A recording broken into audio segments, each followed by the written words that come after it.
Trump as a president is fraud, the constitutional case for impeachment. The crimes carried out against the constitutional rights of the American people. I know what you're thinking. At least I know what you're thinking if you've ever supported Trump.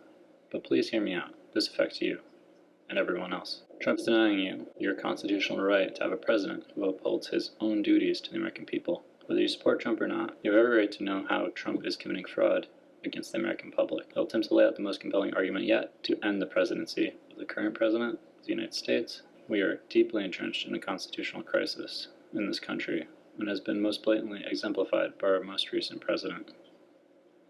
This crisis dates back to the time of George Washington and some of our first rulings of the Supreme Court, but has gotten significantly worse in recent times. We need to work together to set this country back on the course defined by the Constitution, and I am more than willing to help out in any legal effort to set things right. First, let's examine how fraud is defined on dictionary.law.com. While this is not the letter of the law, it is a good summary. Fraud is the intentional use of deceit to deprive another of a legal right, and the damages may include punitive damages as punishment or public example due to the malicious nature of the fraud. So what we're talking about here is intentional use of deceit to deprive another, in this case the American people, of their legal rights. Quite often there are several persons involved in a scheme to commit fraud, and each may be held liable for total damages.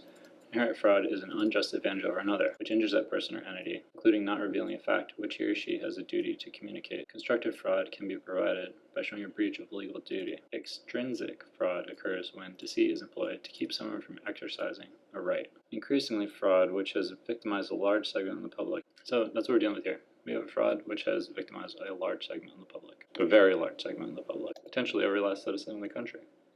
Let's move on to define deceit. At the beginning of the definition of fraud, the action or practice of deceiving someone by concealing or misrepresenting the truth, such as in a web of deceit, a series of lies and deceits. So the basis for our argument is that we have a legal right granted in the Constitution of the United States to have a president who lives up to both his oath of office to protect the Constitution of the United States, in addition to the Constitution itself and the laws of the land, to operate in the office of the president while presenting to the public as if he is the president, while failing to act as a president must act, denies the citizens the right to have a president who upholds the requirements of office. I'm not making any accusation yet of seditious conspiracy, as the grounds for this cannot be met just yet until other arguments have been made.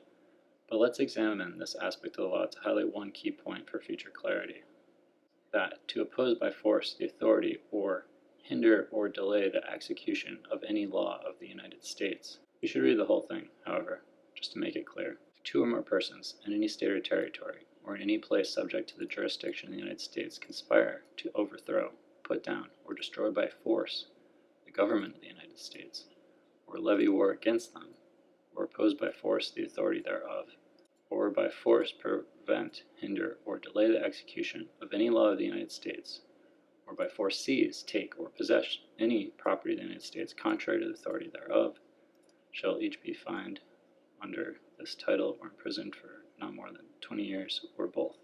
I'm reading that just so it's clear to everyone. However, the key point, as I had stated previously, to oppose by force the authority or hinder or delay the execution of any law of the United States. We need a second person to make this accusation against before it becomes a valid means of impeachment. It requires two or more persons. I do not think it is worth arguing about if this constitutes a high crime or misdemeanor. It is pretty clear to me that just by the title, seditious conspiracy, this is a high crime in this country.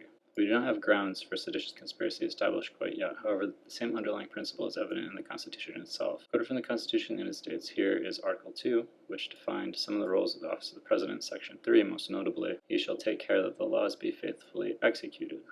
Next, we'll examine what is the President's job exactly. The most principal way to define this is found in the Constitution itself, and it comes in the form of the presidential oath, which references the Constitution. Whether or not he's against the law to break this oath is another topic, but presumably the Constitution is the first and ultimate law of the land that underlies all other law. So here's the oath, and the rules for taking the oath. Needless to say, the oath of the office is the promise of the office, and in breaking that promise, there is a failure to uphold the laws of the land. The Constitution, as the basis of all law in this country, is the first law of the land.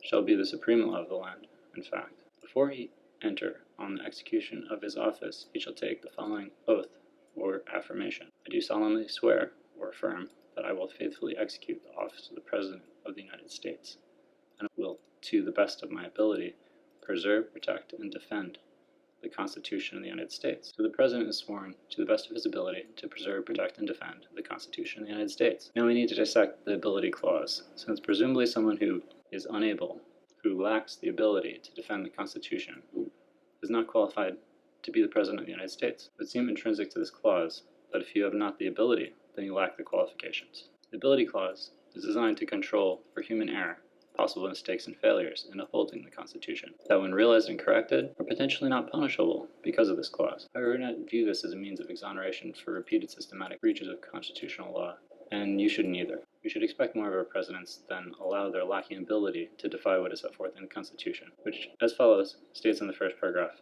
the following: "We, the people of the United States, in order to form a more perfect union, establish justice, ensure domestic tranquility, provide for the common defense, promote the general welfare, and secure the blessings of liberty to ourselves and our posterity, do ordain and establish this Constitution for the United States of America." The charge being made here, and the basis of our legal argument of the commission of fraud by the President himself, is failure to live up to what constitutes a legal right of American citizens. Once more, fraud is the intentional use of deceit to deprive someone of a legal right. We, the citizens, as per the Constitution, have a legal right to have a president who, having sworn the oath to uphold the Constitution, in fact does so.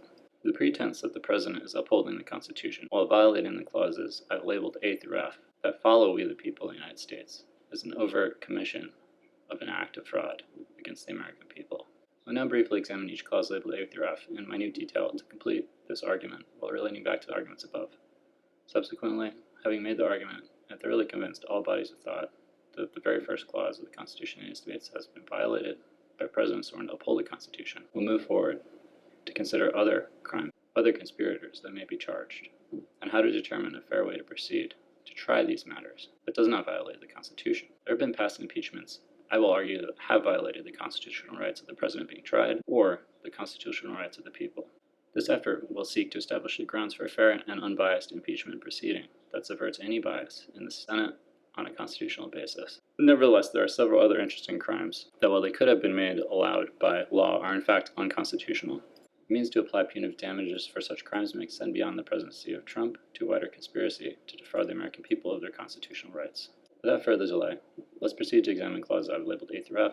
These clauses are related to the presidential oath to preserve, protect, and defend the Constitution of the United States. In each case, I will attempt to explain what the clause means or what it should mean for the people of this nation, such that they might achieve the greatest possible benefit from each clause. We will examine how the clause has been violated, depriving the people of the rights granted under that clause. We, the people of the United States, in order to form a more perfect union. And the President is preserving, protecting, and defending this Constitution that strives to form a more perfect union.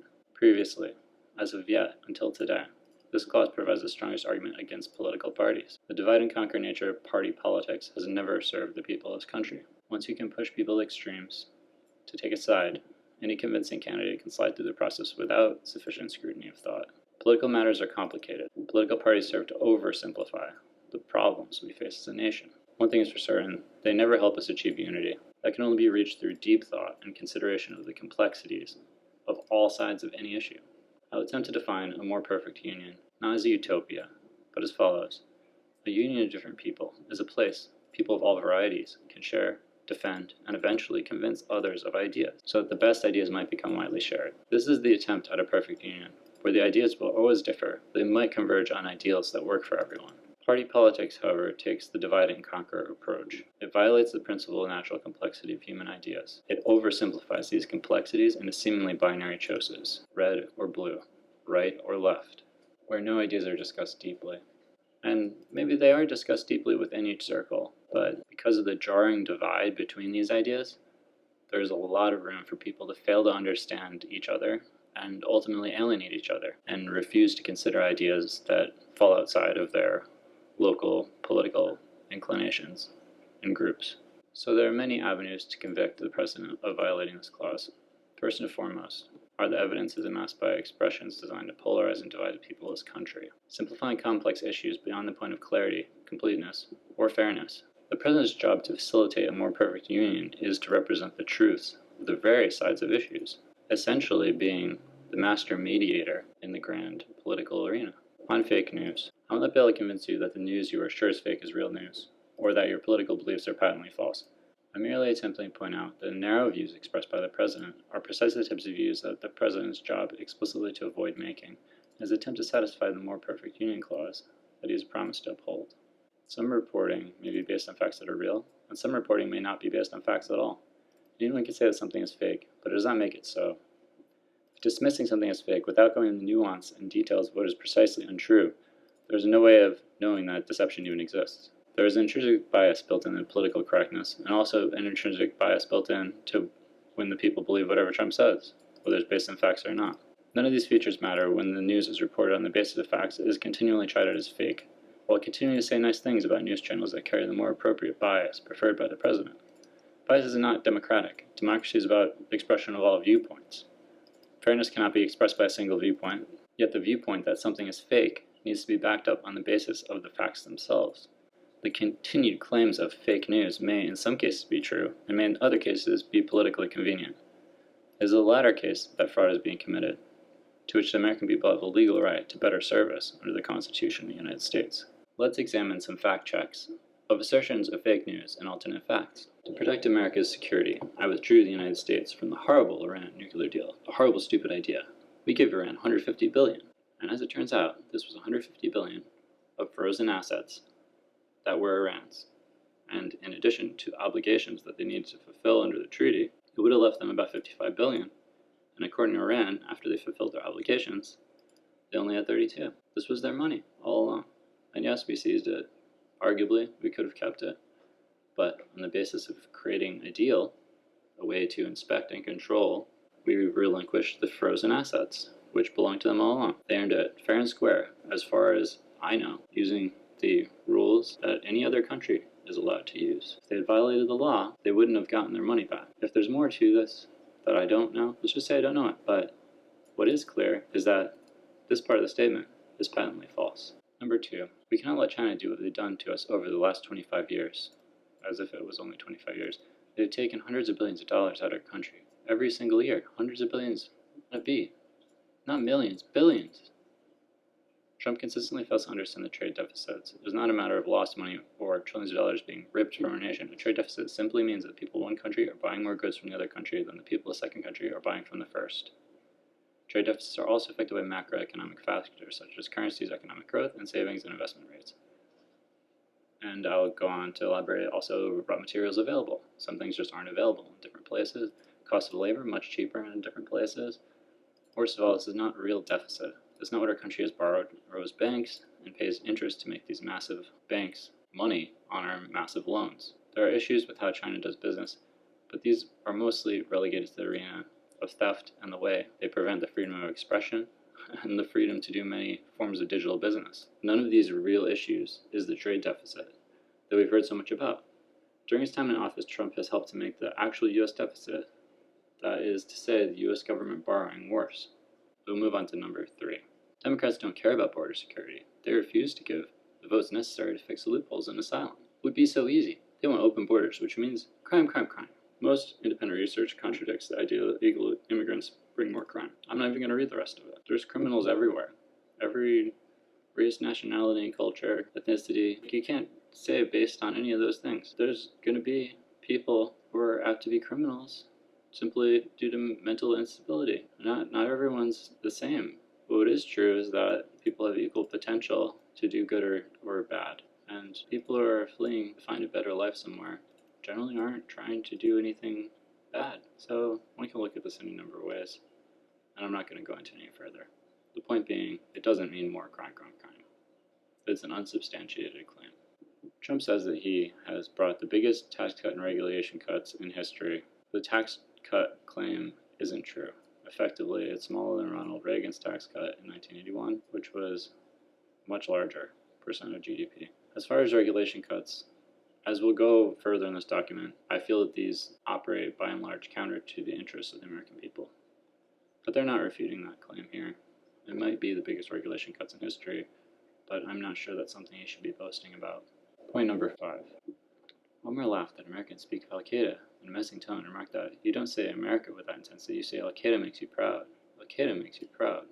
Before she was elected in Congress, In 2013, an interview noted how one of her college professors would accentuate the Arabic names of terrorist groups such as Al-Qaeda for effect. She was not proclaiming support for Al-Qaeda in the interview, and in fact condemned terrorism as evil. Trump twisted these remarks to claim Omar supports terrorism and that Al-Qaeda made her proud. So, it's when you say Al-Qaeda with intensity, but fail to say America with intensity.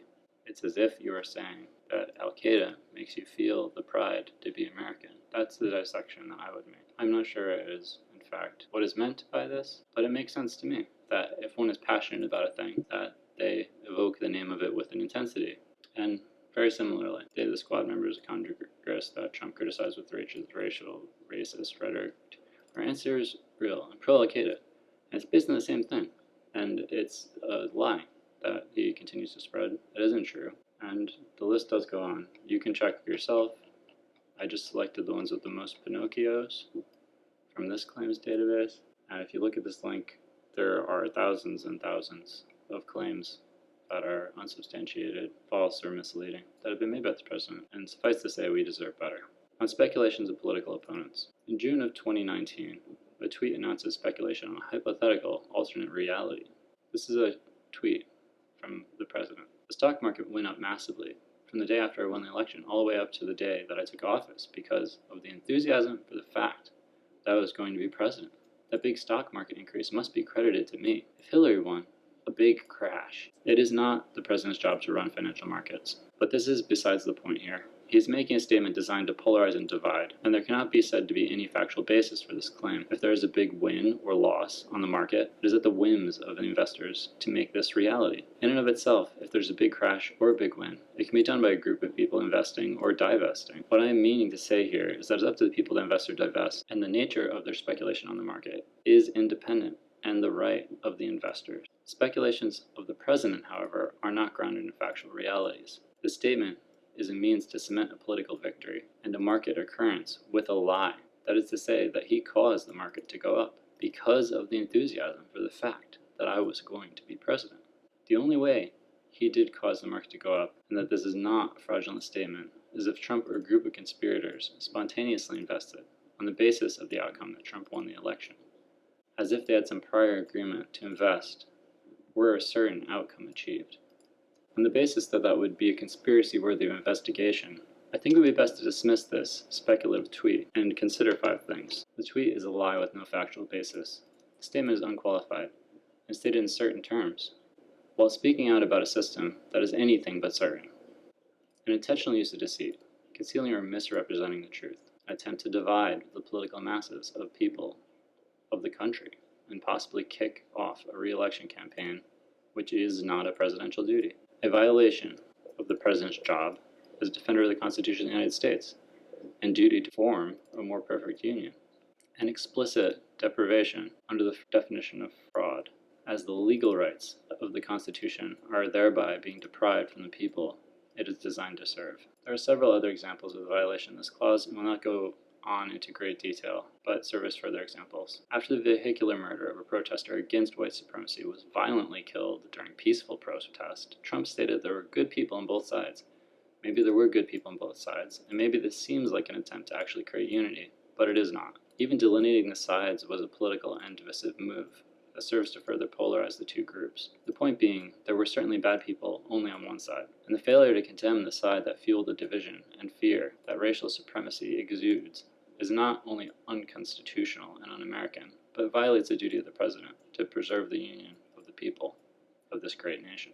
All Americans are granted under the First Amendment the right to peaceful protest. When there is unfairness and injustice, it may be considered the duty of Americans to express this injustice and attempt to make their arguments heard. When individuals have a platform to make a statement, to make statements that can spread the truth of injustice, and they utilize this platform to do so, there's nothing more American than that. Trump is reported to have said the following, however: "Wouldn't you love to see one of these NFL owners or somebody disrespect your flag to say, 'Get that son of a off the field right now. Out. He's fired.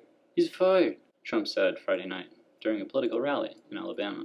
As reported on September 26, 2017, the nature of this statement serves only to divide the country, and the basis on which this statement operates is intrinsically un-American. The statement is a clear representation and appeal to the fascist nature of human beings, to owe their undying and unquestioning loyalty to a cause, that is the United States flag. If American people owe their loyalty to anything, it is the Constitution and the laws therein, not the flag itself.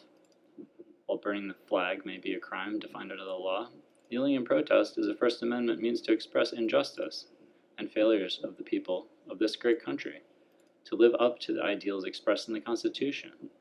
It is a brave act of free speech, and even if the NL fans do not understand it, and without thinking too carefully fall back into a fascist loyalty to the flag, it is understandable. However, it is the job of the president to avoid using such human natures for political gains, and instead try to reach out and formulate the common ground and understanding that while you might not like what someone has to say, that they have every right to say it in this free country. Moreover, what is being said to speak out against injustices is intrinsically American and critical to the formation of a more perfect union. Simply put, by taking a knee and protesting on behalf of the call for justice for the people of this nation, Kaepernick is being presidential and trying to form a more perfect union. While Trump, on the other hand, by expressing viewpoints that appeal to an American human nature of undying, unquestioning loyalty, more typical to fascism, is dividing the people of this country, polarizing the political discourse further, and violating the oath that he took to form a more perfect union. It is deceptive to represent these actions as either American or valid uses of the office of the president to express such opinions. It is the legal right of American citizens to have a president who lives up to his oath of office, and this statement made by the president deceives the people into thinking for 1 minute that it is more American to salute the flag than it is to uphold the Constitution of the United States and form a more perfect union of people. The statement is fraudulent to the extent that the people who believe that the statement is true are being misled about the nature of the Constitution, the nature of the rule of law in this country, and the nature of the arguments of injustice being expressed by the individuals who choose to openly protest the unfairness they and others have experienced. There were valid reasons to kneel in protest, just as there are valid reasons to salute the flag. To misconstrue the issue and take one side on the issue without consideration of the other is to divide the country, to trick the people of this country. And through this deception, illegal failure of the president to uphold his charge to form a more perfect union, thus defrauding the American people of their legal rights. President Trump launched another broadside Saturday on Democratic political opponent by calling prominent black congressman's Baltimore district a disgusting rat-infested mess and saying no human being would want to live there. That Twitter attack plunged the nation in yet another anguished debate over the president's divisive rhetoric, and it came just 2 weeks after Trump called out 4 minority congresswomen with a racist, go back to your own country taunt. That was followed several days later by a campaign rally in which the crowd broke into chants of "send her back" as Trump was attacking Omar. Facing some criticism from a smattering of Republican lawmakers, Trump briefly distanced himself from the chants before fully embracing the chanters as incredible patriots. America is a union of people from various ethnic backgrounds and places in the world. This melting pot is what has given us such great diversity of ideas that we might live up to our ideals of forming a more perfect union. To pretend that we should divide ourselves on race, or even city of origin, is intrinsically un-American. It is not serving to make America better, or even remotely great, as Trump has repeatedly promised. It has only served to divide people further, in an attempt to cement continued political victory, without trying to enhance anything about America or Americans. The greatness promised by Trump is a focus on unquestioning loyalty, a lack of diversity, and an obsession with the markets, none of which are American ideals, and it may be argued are more applicable to the fascists of Nazi Germany. Moving on. Let's be clear, she said in a statement.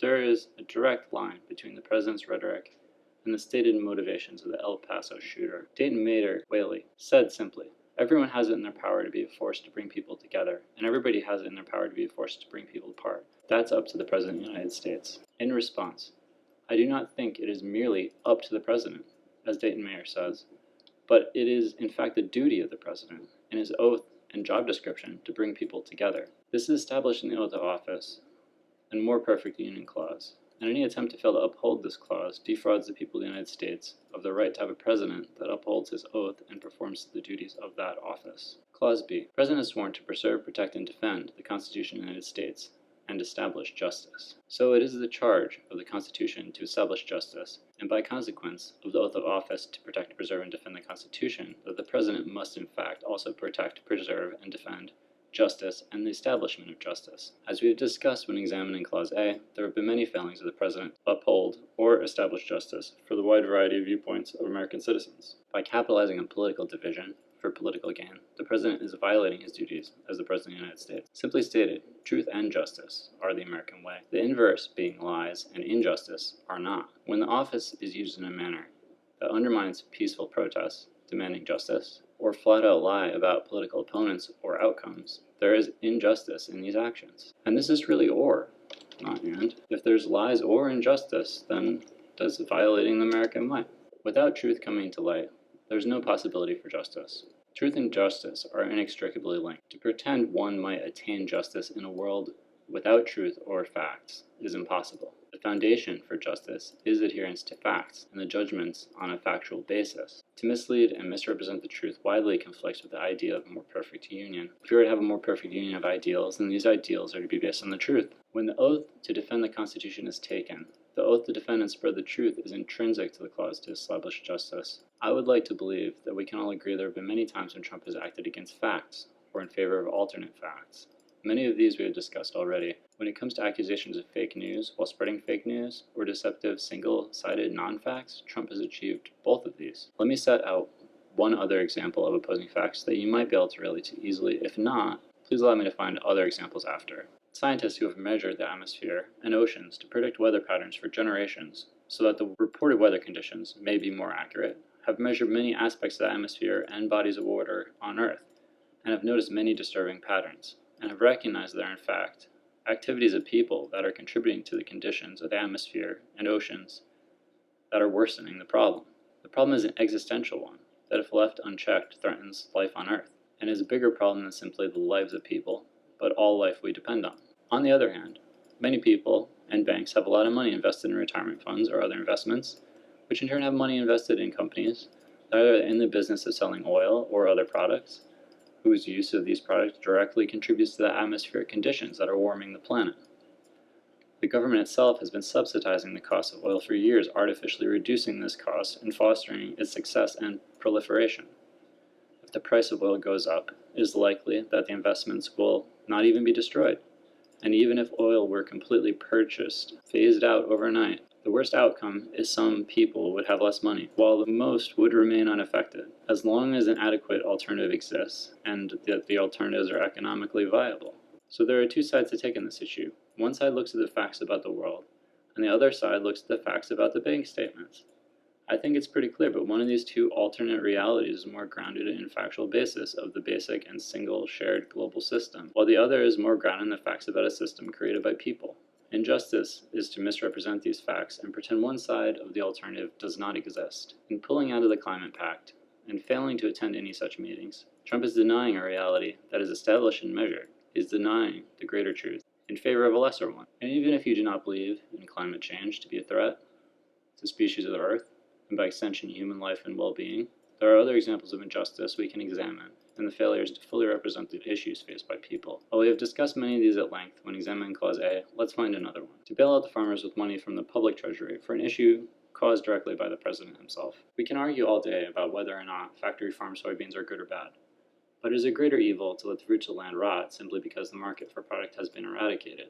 On one side of the issue, you have farmers who are accustomed to creating a certain quantity of crops that they're good at growing, and they could do this because there were markets for such crops. Now perhaps the markets still exist, but the cost of the soy has gone up in these markets. Or worse, the markets may not exist. We think about all possibilities on the basis that we could not have known retaliatory action precisely. Trump has, however, focused on the fake deficit in trade while ignoring the real deficit of the U.S. government debt. In fighting his trade war, perhaps he has sought justice for farmers and bailing them out, but he has also caused injustice by putting America further into debt and taking more money out of public tax revenue, or taking out additional loans to bail out the farmers. To institute trade tariffs against our neighbors and allies. This one is really tough to understand, where we have nearby allies, where shipping costs are already low enough that we could do business with them while serving the interests and needs of the American public. Our trade relationships with the close allies might pose no harm or risk to the climate.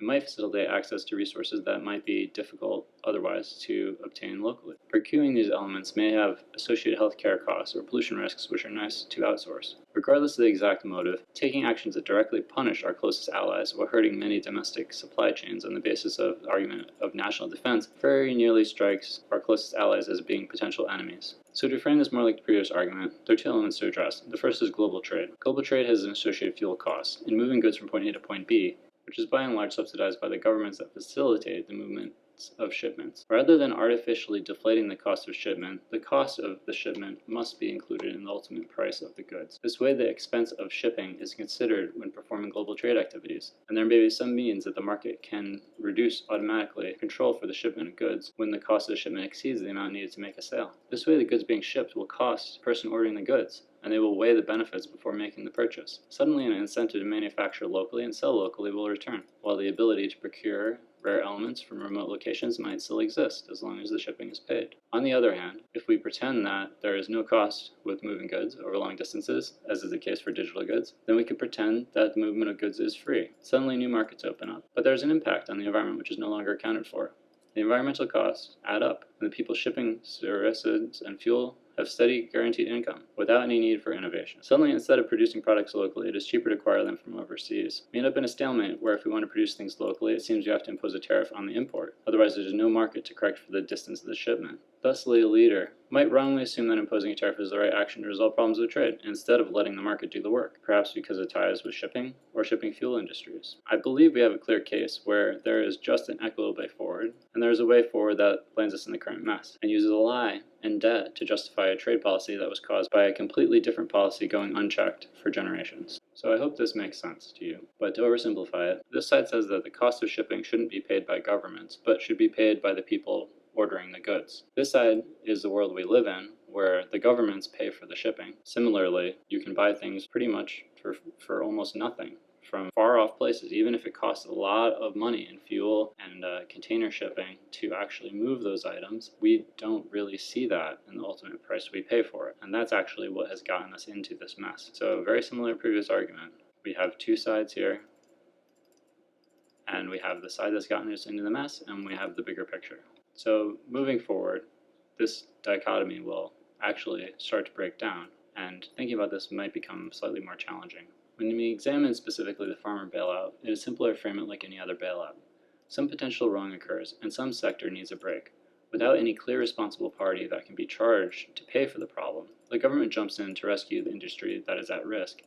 As a result of this, the public government deficit may go up, or taxes may increase to pay for the outcome. Rather than letting the market declare the outcome, the entire public shares the burden to correct it. Alternatively, the cost may be retained by prosecuting the guilty party, or revoking the unfair policy and making amends. On the other hand, maybe every sector will need a break from time to time, and the market force cannot be trusted to pick the winners and losers because the system is rigged and unfair, possibly due to regulation, or possibly due to the lack of regulations. And so from time to time, a bailout is inevitable and required to keep the free market on the right course, or to account for the unanticipated outcomes of other policies. Again, I think we run into an issue where the line is very narrow, that the true course of justice is unclear, and there's a chance that I've conflated it in the final example as a test to see if you're paying attention. But one has to cut through the blame and finger pointing to see there is one true way forward and one true way to look backwards. In one circumstance, the private sector caused the issue. In another circumstance, the government has caused the issue. Justice demands that those who cause the issue receive punishment and that issue should be corrected.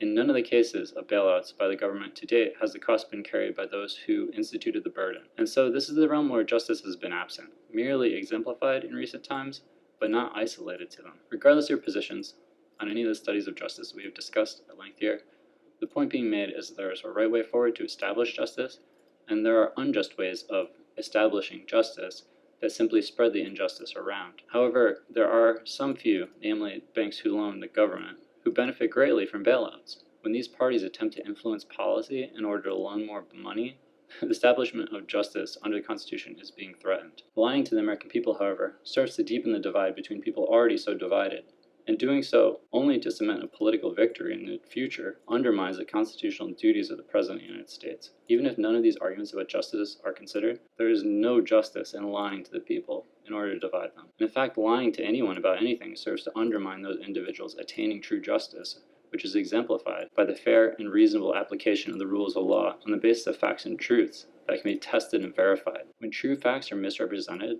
and falsehoods are spread, then the ability of people to know what would be just and what would be unjust is corrupted, myopic, and misconstrued. Therefore, lying to the American public or misconstruing facts leads the greatest injustice of all, undermining the ability of the people to know and choose what is best for them. The President has sworn to preserve, protect, and defend domestic tranquility. Domestic tranquility is the basis of forum where freedom of expression and ideas may occur to move our country forward. You cannot have a more perfect union without sufficient tranquility for the free expression of ideas and the free and amicable discussion of those ideas. Again, we have already made the arguments in the violation of clauses labeled A and B, specifically divisive representations, only of a single biased side of the issues, driving people to protest and even commit mass murders and other crimes, fueling the divides in our country rather than mending and uniting people to a common cause, undermines the domestic tranquility at every step. At its worst, it can be simply stated, Trump cares more about the stock markets than he does about the union of people that make America great in the first place. There's many examples of immigrant hate, minority hate, hatred towards women, and abuses against women, promotion of white power supporters, calls for law and order that support brutality against minorities, and divisive policies that we've already discussed. If Trump makes the claim that he's making America great while violating his oath of office and constitutional promises to the American people, he is defrauding the American people of their legal rights established in the Constitution of the United States. If this is not high crime that violates the union on which the Constitution is based, then I don't know what constitutes one. Playing the game of party politics for a re-election campaign is not the duty of the President of the United States. Dividing the people for the purpose to win an election does not promote domestic tranquility. And while it may be legal to run an initial campaign that way, it is not legal to run the presidency that way. Preserve, protect, and defend the Constitution of the United States in providing for the common defense, as spelled in the original transcription. The common defense may appear to mean military, but it's also the charge of the President to defend the Constitution, clearly defined in the oath. This clause provides the means of enforcing the oath of office taken by the President. When the Constitution is not being defended, the nation is at threat. The recent violations of the defense of the Constitution is the basis for the other legal arguments about constitutional clauses in this document labeled A through F. This clause may provide the strongest possible case for impeachment, as the failure to defend the Union that is the basis for the Constitution of the United States. Once more, we make the case that violating this promise is an attempt to defraud the American people. There is no more universally defensible and common element of the Union than the Constitution on which it is based. By violating the defense of the constitutional rights of the American people, Trump is making an assault on the Constitution itself. This is the opposite of the oath, which states he will preserve, protect, and defend the Constitution of the United States. Clause E. Preserve, protect, and defend the Constitution of the United States in promoting the general welfare. This charge is the government's duty to protect people from the harms that they may face and that they may be affronted with from all realms, foreign and domestic. This is the basis for the argument for the separation of corporation and state, that the government exists for the express purpose of protecting the welfare of individuals from less diverse interests of the few and the greedy. This is the basis for regulation of private activities insofar as other people may be affected by those activities. One key example that is foundational is pollution, or output of products which may in turn cause illness. It is a distinct duty of the office of the President, and for all branches of government, to put the general welfare at the forefront. The general welfare is to be defined in such a way that it is clear that it does not mean the welfare of private interests, but of the American people, the people of America. Insofar as policy can be bought, or public policy can be lobbied for by spending money, or by convincing and duping voters into action with faulty logic, Brexit, and non-truths, then this clause of the Constitution has been violated. Some recent examples of this clause being violated is the Citizens United ruling, where unlimited money can be spent without accountability about who is funding it or what their motives are. The ideal of free speech represents all sides, whereas purchase speech represents a distinct side. Money is not free speech. It merely facilitates the dissemination of a particular position, which may be protected, but it does not serve the need for free speech in elections, where all sides should be adequately represented. The concentration of ethnic minorities in border detention camps also constitutes a failure of promotion of the general well-being of the people in this country. To think, however, that pollution on the other side of the border somehow does not affect us is inherently foolish. Actions on one side of a border can affect the other, and similarly, our ideals about what is just and fair cannot stop at the border. The fact that you can shoot over the border and it's somehow not murder under the laws of this country is incomprehensible at best. The actions taken by the Trump administration to deregulate the EPA and standards of protection for endangered species exemplifies how far Trump is willing to go to overtly violate this clause, which it is his job as the President of the United States to defend and protect. He is not acting in a manner that protects the general welfare or health of the people of this great union. Rather, he is blatantly choosing to favor big corporations and facilitating their ability to pollute and poison the general population at large. While many people back his deregulations, the people who benefit the most from it and stood to lose the most in getting fined were not those small people backing the deregulation. This is a clear violation of his duties as President of the United States. Maintaining the world is cheaper than letting it be destroyed and trying to save it later. No matter how much profit is extracted in the short term, it is the duty of the President to protect the land, earth, and waters on which we depend now and into the future. No matter how profitable those industries are, they will never pay for the damages they have done, even if completely bankrupted. Another example of the violations of the expectations of the presidential behavior set forth by this clause to which the President swore his oath of office is the focus on the stock markets as a measure of anything except proclivity and capacity for gambling. The markets are not a measure of the health of the American Union or the condition. It is not the job of the President to care about the markets, and in doing so, the President is being misguided into doing the wrong things for the American people. At its worst, this means he is bartering the future of America for the short-term gains of investors, many of which are not even based in America, and do not care about the effects their actions of buying or selling stock have on anything real or pertinent to the people of America, or elsewhere on planet Earth. Once more, we make the case that violating this promise is an attempt to defraud the American people. Really, just reading the remainder of the first clause should make this abundantly clear. So without further delay, let's move to the next clause, the clause labeled as F. Preserve, protect, and defend the Constitution of the United States, and secure the blessing of liberty to ourselves and our posterity. In examining the clause labeled F, we must first define what this even means. Posterity, all future generations of people. It should be noted that posterity is about the future, not about today. This clause has nothing to do with money, rather it has to do with liberty and the liberty of future generations. Many of these blessings are bestowed upon us by the blessings of life on planet Earth. This clause is about defending life on Earth, such that human life on Earth may in the future continue to exist. This is about protection and conservation of resources and responsibility. This clause is not about prosperity. Doesn't even say that. It is about defending the systems that might allow prosperity to occur someday. The systems of liberty and freedom allowed by the Constitution and its amendments that allow and provide for the continuation of individual freedoms and are the basis of those freedoms. This is unfortunately violated by political parties that divide and thereby reduce individual liberty and freedom of expression and reduction of choices. Even the Citizens United ruling, which promotes money is speech, does not promote freedom of ideas being dispersed. Rather, it reduces the dispersal of ideas to a set of ideas sanctioned by the funding of the messaging, and is not in and of itself protecting free speech, as we mentioned previously when examining clause label D. This clause also extends beyond human interests to the blessings that allow for the freedom of all life forms on which we depend, and on which the life forms we depend on happen to depend, and the entire biology of planet Earth and ecosystems beyond our comprehension or understanding.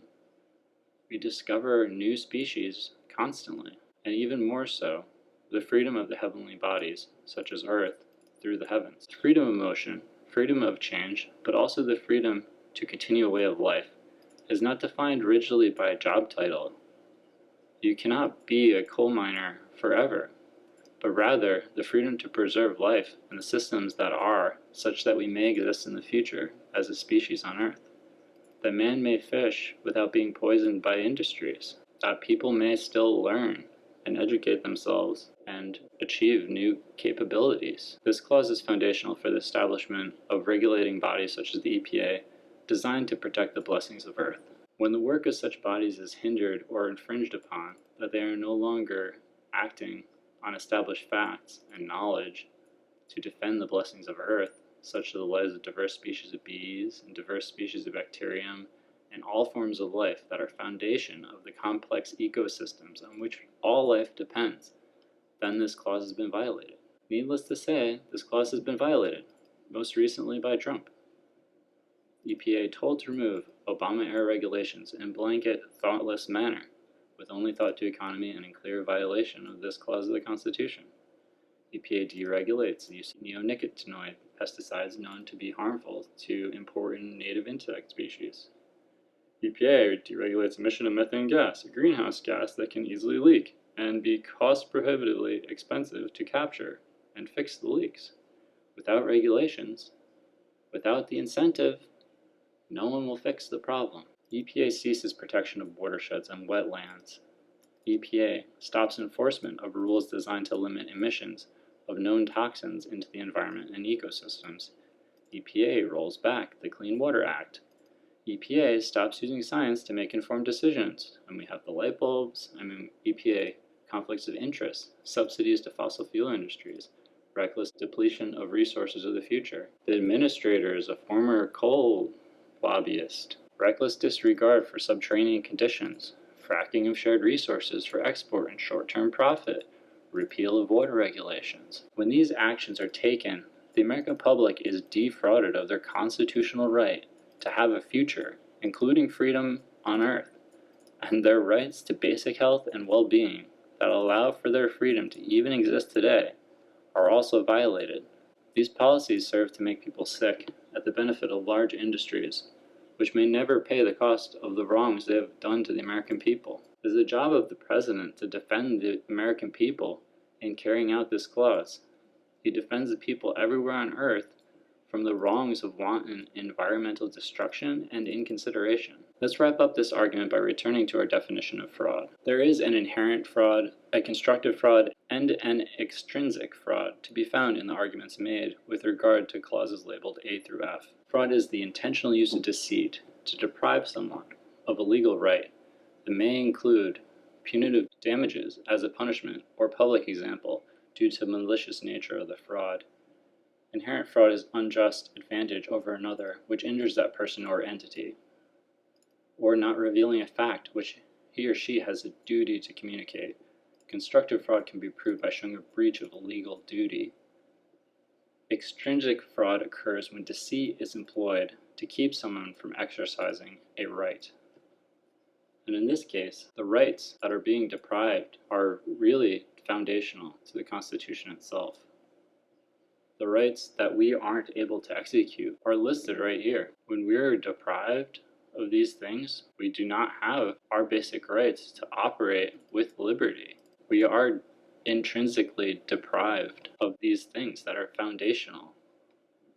And so while it might seem that he isn't taking away anyone's rights, even by failing to adequately and accurately represent justly the various viewpoints of different Americans, he's depriving them of the ability to make good choices that would help them to exercise their rights during elections, to choose better alternatives. So even though this one seems maybe like he isn't doing that one too, and he's only doing the inherent and constructive fraud, I think it's very clear that all three are being accomplished due to the core nature of the violation. Since fraud is intended to employ dishonesty to deprive another of money, property, or a right, it can also be a crime for which the fraudulent persons can be charged, tried, and convicted. Borderline overreaching or taking advantage of another's naivete involving smaller amounts is often overlooked by law enforcement, which suggests the victim seek civil remedy, i.e. sue. However, increasingly, fraud which has victimized a large segment of the public has become the target of consumer fraud divisions in the offices of district attorneys and attorney generals, and I would argue is the constitutional duty of every elected officer to uphold and enforce the rights of the public. To summarize, nearly all forms of fraud may be invoked in this case. Section 2. A brief examination of markets. Chiefly are not the focus of the office of the president, are able to rise and fall at the whims of investors, are primarily tied not to realities, but rather individual or group conditions, are not a measurement of the health of the union, are not a measurement of investment by the United States persons in the United States, are not investments in the United States, rather are investments in individually traded stocks or commodities that may or may not be located in the United States or wholly owned by citizens or persons of the United States. Excessive focus on markets leaves open many questions, primarily for what cause and for whom. There are many beneficiaries of a healthy economy. The measure of the health of the economy is not the stock market. On the basis that there are foreign holdings, it can be said there's no underlying United States interest intrinsic to the stock market. Rather, the interest in the market belongs to those parties playing the markets, and to some degree, the underlying corporation whose stock is being purchased or sold. That the United States government and office of the president, etc., hold no direct interest in the preservation or destruction of any corporate institution, save in exceptions of times of war or crisis, as their duty is to the people of the United States and the Constitution that binds these people together. The interest of a distinct group of investors or corporate sponsors is not the duty of the government of the United States, let alone the President of the United States. Intervention in the free market, as is the case of subsidies or bailouts, or other non-free market actions, is intrinsically not principled to the office of the President or any other political office, and are in most cases unfair and unconstitutional, as these actions operate on a basis that divides and weakens the Union in all but the most extreme circumstances. It is worth noting that the elimination of free markets reduces opportunities, competition, innovation, and employment choices. Catering to the whims of market forces isn't the job of any political candidate or office holder, and in fact, doing so may run contrary to the charge of said office. A large fraction of the population does not participate in the stock market, and while they may be at the whims of these markets when buying food or seeking employment, market forces may only unite us in times of boom, and otherwise serve to divide the Union. However, to operate the Union as if it were merely a consequence of market forces, to cater to market whims rather than the needs of the Union, and charges the Constitution, dismantles and oppresses the power of the Union to overcome the challenges faced. Insofar as corporations represent their own interests, they do not represent the interests of the United States Union as a whole. Corporations are neither allies nor enemies of the United States. In some cases, they act as allies. In other cases, they act as enemies. Equivalently, the market forces can have a similar disparate and unpredictable effects on the Union.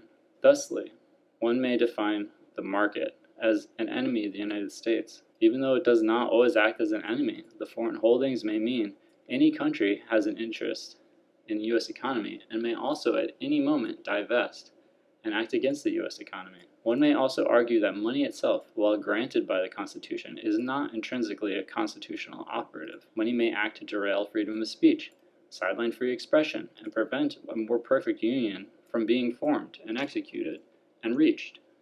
Therefore, money itself may act as the enemy of the United States Constitution by being used in a manner which violates the first sentence of the Constitution, defined by clauses labeled A through F in this document. It is on the basis of these arguments that one might present the case that, by placing an emphasis on the markets and money, that the offenders in question are providing aid and comfort to the enemies of the United States within the United States. This brings us perhaps to the most serious charge. Treason is defined by whoever owing allegiance to the United States levies war against them, or adheres to their enemies, giving them aid and comfort within the United States or elsewhere, is guilty of treason, and shall potentially suffer death, or shall be imprisoned not less than 5 years, and fined under this title, but not less than 10,000, and shall be incapable of holding any office under the United States. Any congressperson who has been successfully lobbied into accepting and voting for a position that is contrary to the constitutional rights of the citizens may also be subject to committing such an offense, or at least conspiring as two or more persons to delay the execution of any law of the United States. In this case, the law being the Constitution of the United States. As the President has sworn his oath, he may have special duty to uphold these laws, but I think the fact remains that when two or more people work to subvert the union formulated by the first sentence of the Constitution, they have also committed a seditious conspiracy. The fair and amicable prosecution of the high crimes. Needless to say, the implications are widespread and are becoming ever more widespread over time. The crisis would seem that it worsens each passing minute.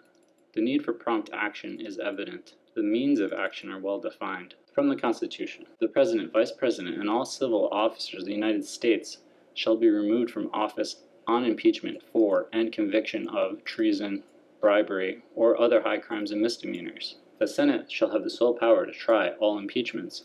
When sitting for that purpose, they shall be on oath or affirmation. When the President of the United States is tried, the Chief Justice shall preside, and no person shall be convicted without the concurrence of 2/3 of the members present. And he shall have the power to grant reprieves and pardons in offenses against the United States, except in cases of impeachment. So, we don't have to worry about the next president granting any pardons for the impeachment. However, there will be separate trials for the crimes subsequent to the impeachment. So, it is tough to interpret this clause. At the very least, impeachment is not corruption of blood, so it doesn't run in the family. Potentially, there's other things to talk about. We don't believe in America that crimes run in the family. So if we are going out and hunting down terrorists and killing their families, one can hope that we have evidence that some crime has been committed by these persons, and that it isn't just some blanket corrupt justice on the basis of relation of blood. Regardless of that tangent, all civil officers shall be removed from office on impeachment for and conviction of treason, bribery, or other high crimes and misdemeanors. The President does not have the ability to grant a pardon for such cases.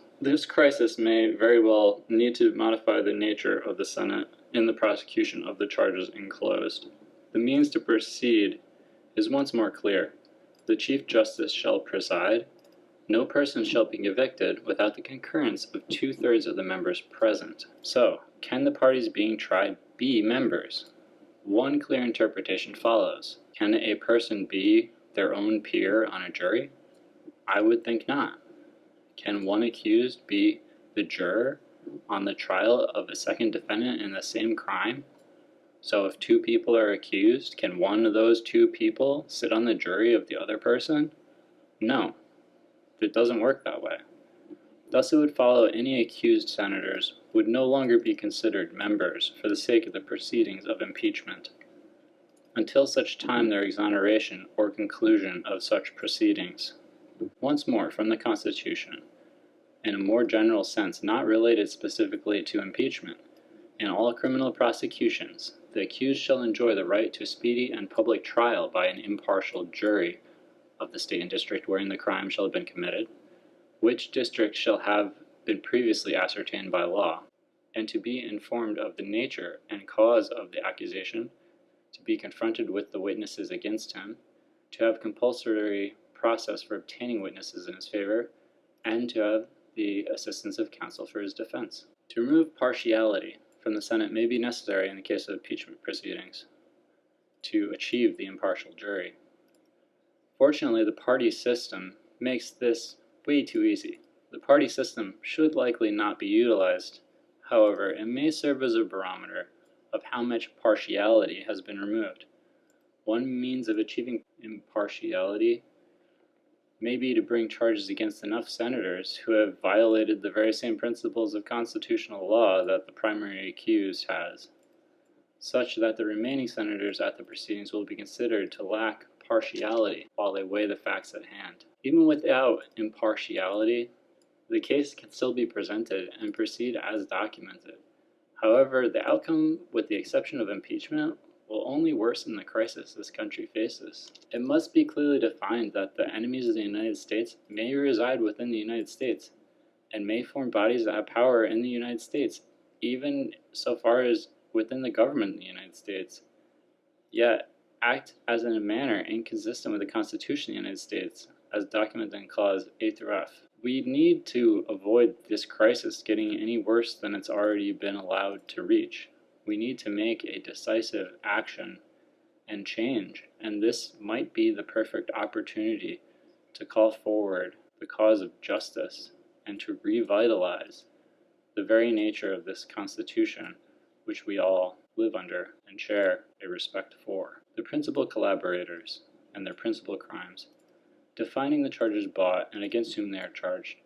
We mentioned earlier in this code seditious conspiracy, which seems to have been met, providing we can argue there are two or more persons which have acted in a nature to facilitate these crimes of the office of the President of the United States.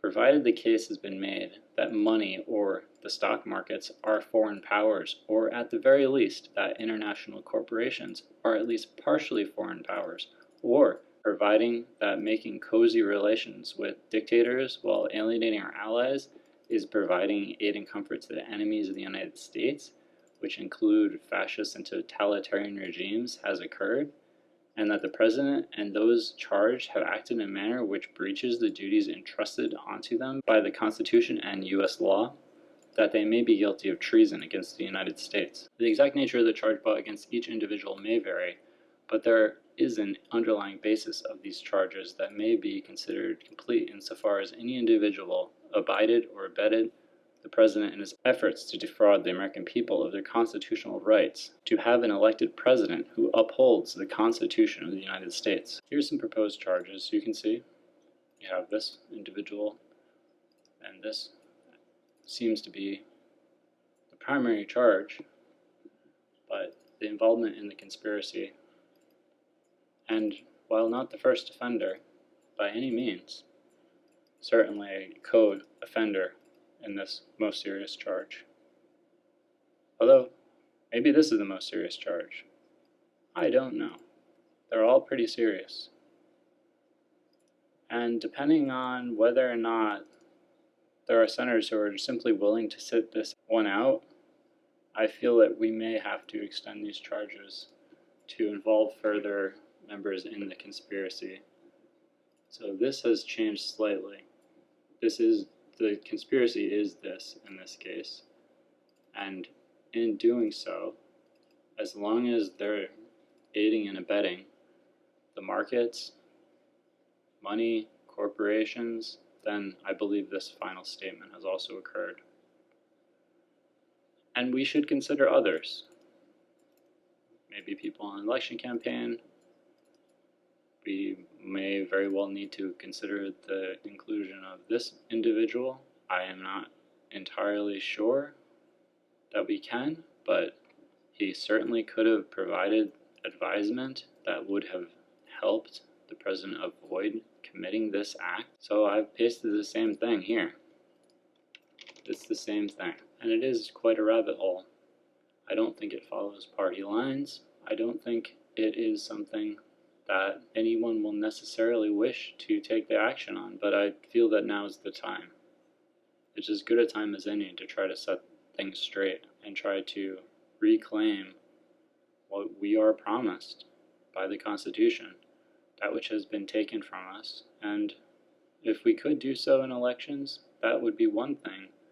But the problem being, the American people aren't even voting for what's good for them.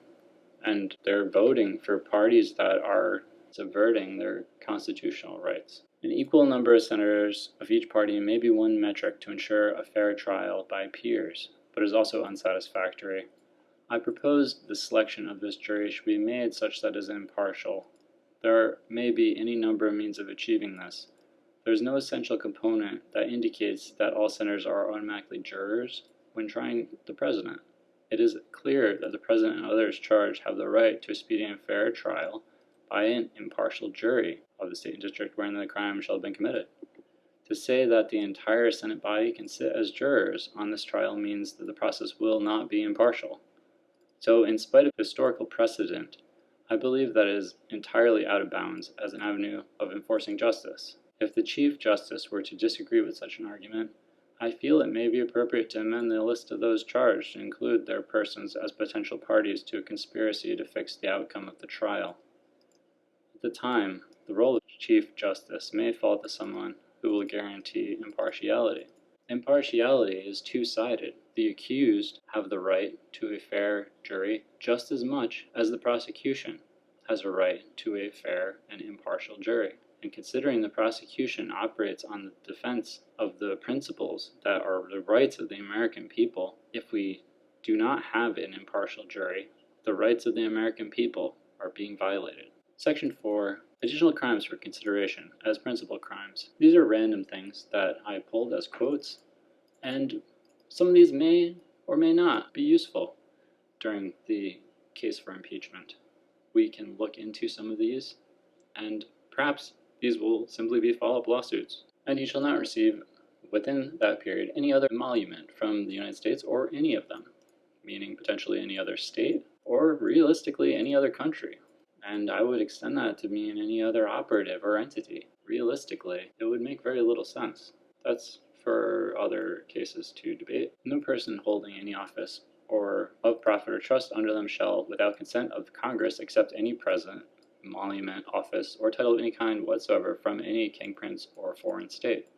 So that goes with what I said before about foreign state.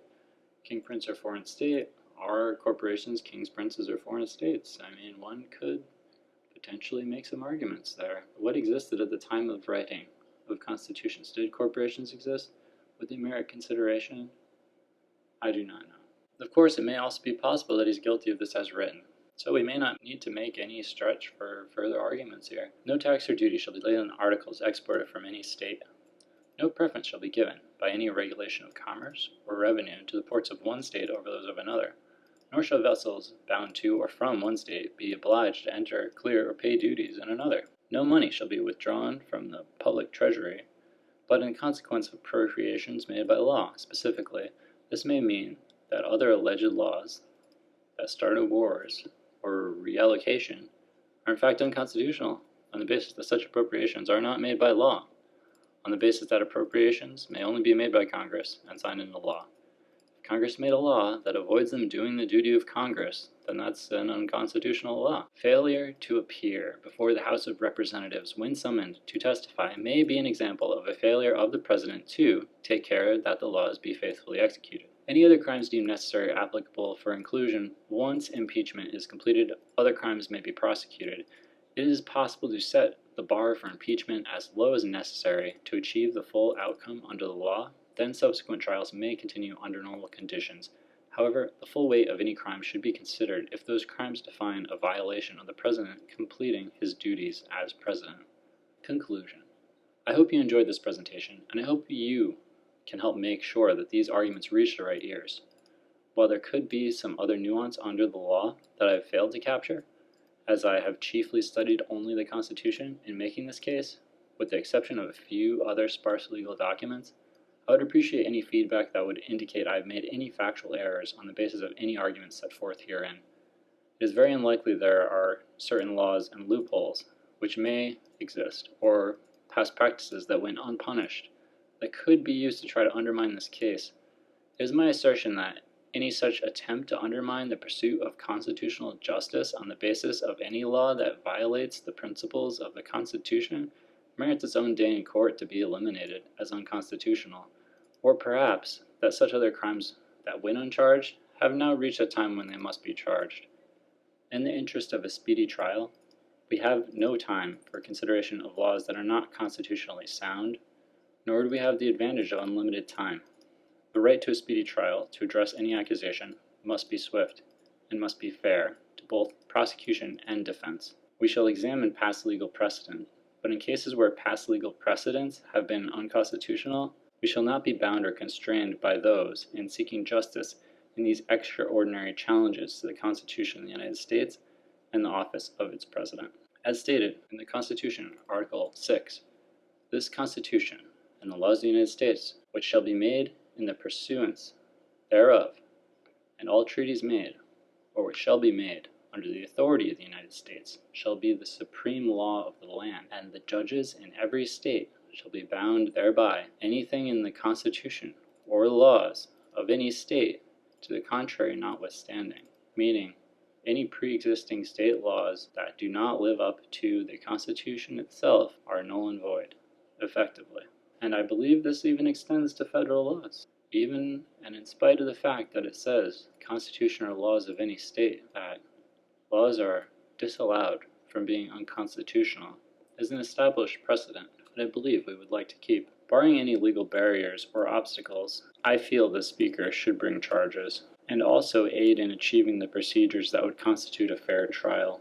I feel the American people deserve to have this case brought to fruition. You can Twitter me. You should spell my name right if you choose to.